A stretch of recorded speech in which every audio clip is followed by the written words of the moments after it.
Hello, everybody, and a good day to you all. Today, I'm talking about the Legend of Korra. Now, this is a Nickelodeon original series that aired in 2012. It ended in 2014, and it's a continuation of the last Avatar.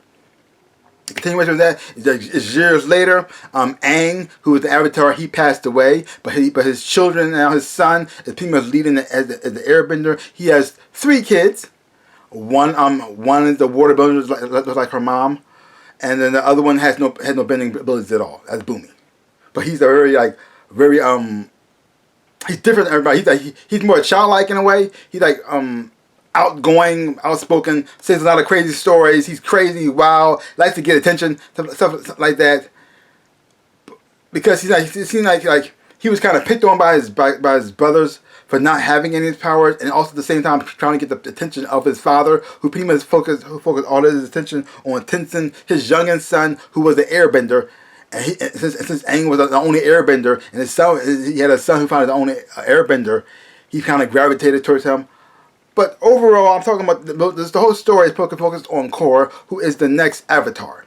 Now, she is totally different from Aang in a lot of ways. First, the obvious male, female. But the one thing that makes the difference is Aang was more on the spiritual side and more of a pacifist. He did not want to fight. He did not want to fight unless he had to, and he definitely did not want to kill anybody. And he would try to find the ways around it to not kill. And if he did have to fight, he would try to save the person too as well.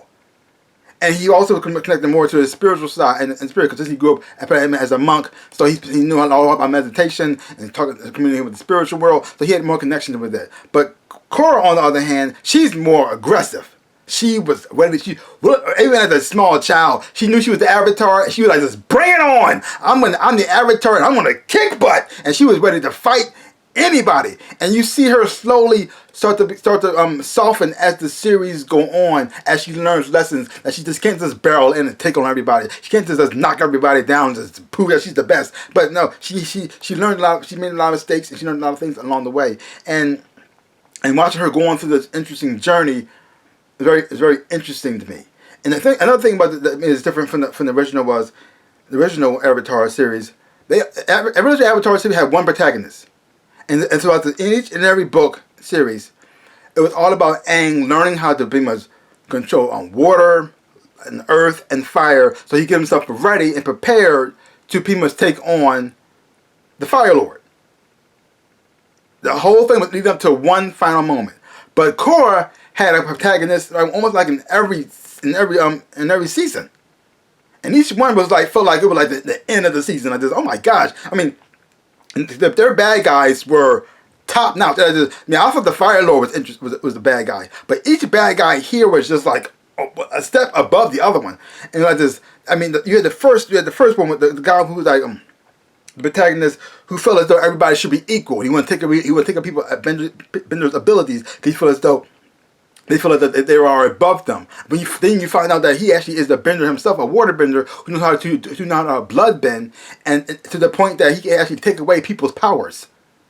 Which is very interesting to me. And that's the one thing interesting. Another thing interesting about the show is Avatar laid the foundation for this show. Without Avatar, Legend of Korra could not exist or stand. And everything that they pretty much built in this world, not only did they bring it to this series, but it also enhanced it a lot too. Like, you got the first case of metal bending from Toph, but in an Avatar, where she got encased in that iron cell, and she found a way she learned how to bend the iron so she could get out. But that you see her teaching that in the newer generation, and that to the point that now they actually have metal benders in here. And you see everybody using their powers to a higher level. Like, bloodbending was introduced in Avatar when that witch went after Korra.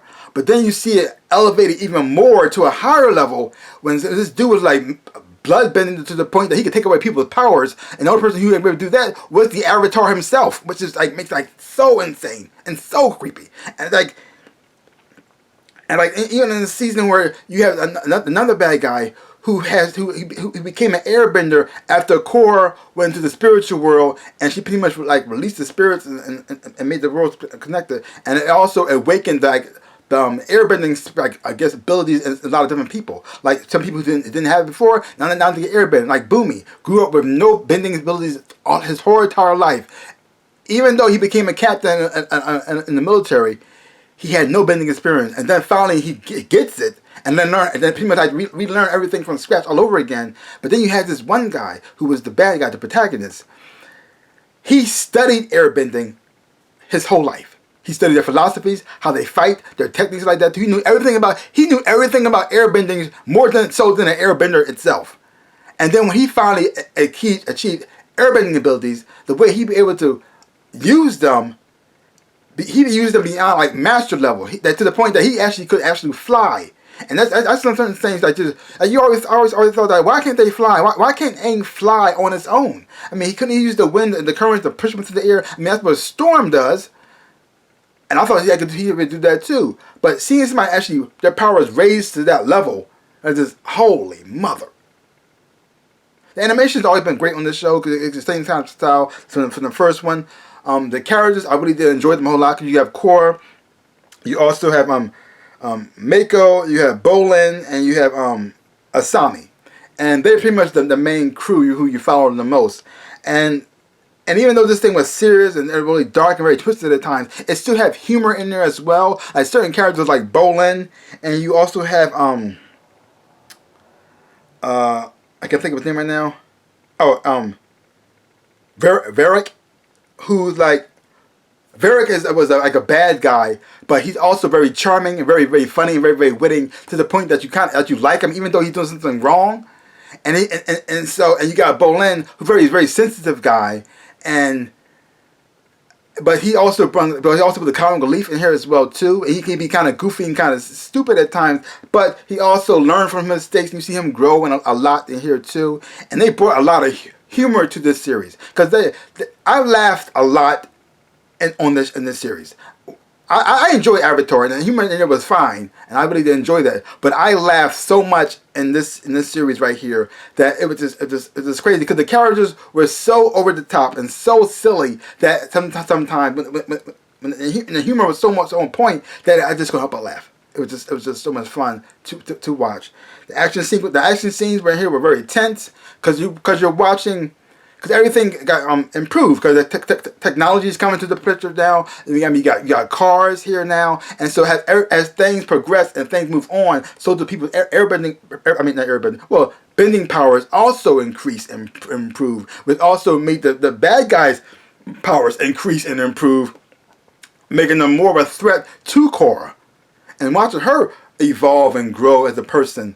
And stuff right here too was very interesting and watch. And not just Korra, but the whole main crew evolved and grew as characters. I mean, you have Korra, Mako, and Asami, who's in this love triangle situation going on. But it watches them like figuring. Like you got Korra fell in love with Mako. Mako fell in love with Korra, but he ended up with Asami, and then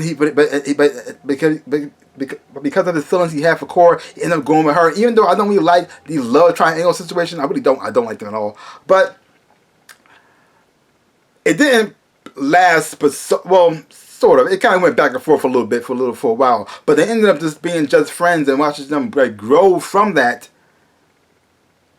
And pretty much still stay together when things went down, when things was going to go down. It was very interesting and fun to watch because you really do like these main casts.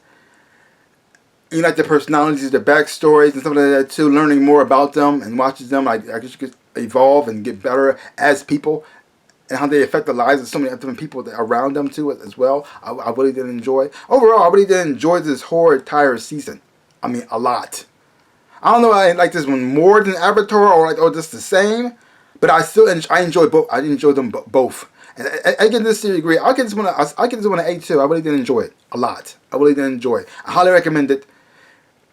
I say watch it, especially now since it's the whole quarantine situation. I mean, if you watch Avatar first and then watch this, because it pretty much is a good continuation of the story. It pretty much really does help the story come to like fruition here too as well. Because a lot of time when they do spin-offs like that too, it may not connect. It might be its own different thing, but this time it really does connect because you see a lot of characters from the original grown up here and the position they are in now, when they came from, is so interesting. Like it's like wow. So overall, I highly recommend watching Legends of Korra. If you have watched the series, leave comments down below. Let me know what you thought about it, because I really did enjoy it a whole lot. And the interesting thing is though, I didn't even watch this series until recently. I mean, I knew of it because I seen I saw a little bit of the ending, and I saw some parts in the middle. And the only part I saw was before I watched the whole thing was like the scene where like they were in Asami in a car with them. They were chasing after somebody, and I knew what was going on. And I was like, I was watching that cold car chase scene. I just, oh my god, this thing is amazing. But now I finally did watch the whole entire season, and I really did enjoy it a lot. It was a whole lot of fun. Whole lot of fun. Highly recommend it. So, like I said, leave your comments down below. Let me know what you thought about it. If you haven't seen it, check it out for yourself. Don't take my word for it. Hopefully when you watch it, you will enjoy it. Have fun watching it too. So give my channel a like, hit the thumbs up, shaboop, and subscribe to my channel and share. I really would appreciate it. If you're not subscribed to my channel, please subscribe to my channel. I'm trying to make 100,000 subscribers. Help me on my journey to get there. And for all those who have already subscribed, I just want to say thank you. Like I always say, in my dreams of a life, I am the Ninja Rabbit. Peace out, people.